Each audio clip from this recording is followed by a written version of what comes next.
Bismillahirrahmanirrahim. Assalamualaikum warahmatullahi wabarakatuh. Apa kabar ayahanda dan bunda?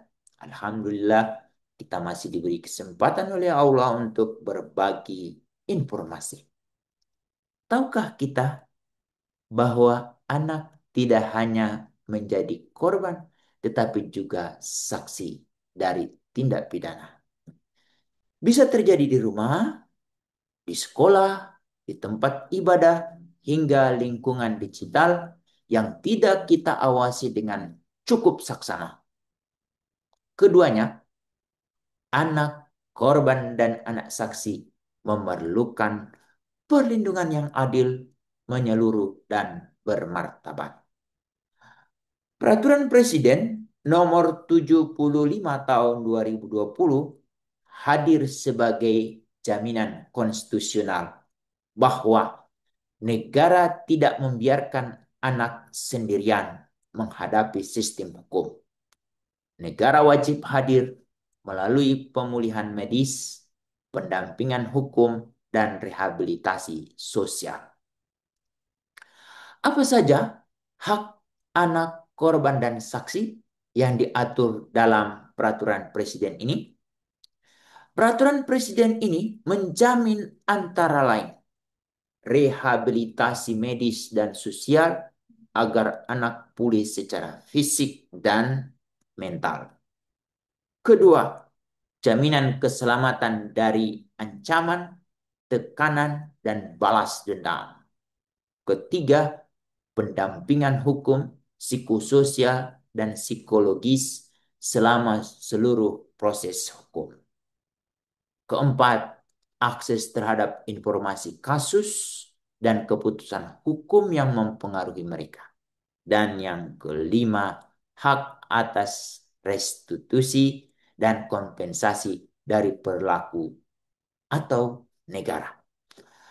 Pasal-pasal kunci yang perlu diketahui. Pertama, pasal 2, hak anak, korban, dan saksi. Kemudian, pasal 5 sampai 8, prosedur rehabilitasi. Pasal 10 sampai 13, jaminan keselamatan.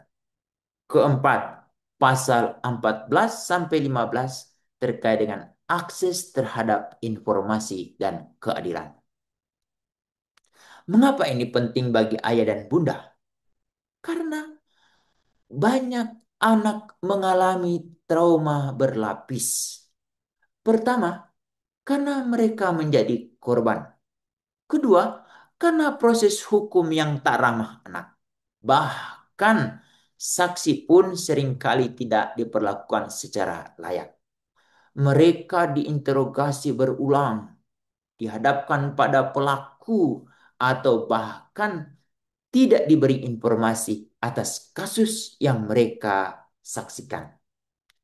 Peraturan presiden ini menjamin bahwa anak bisa menyampaikan kesaksian tanpa harus berhadapan langsung dengan pelaku. Kedua, proses pengambilan keterangan dilakukan di ruang ramah anak oleh petugas terlatih. Lalu yang ketiga, hak anak untuk menolak pendamping yang tidak mereka percayai diakui secara hukum. Apa yang bisa dilakukan oleh orang tua? Pertama, laporkan kekerasan ke UPTD PPA, Lembaga Perlindungan Saksi Korban, atau ke kepolisian setempat. Kedua, minta pendampingan profesional yang sesuai dengan kebutuhan anak.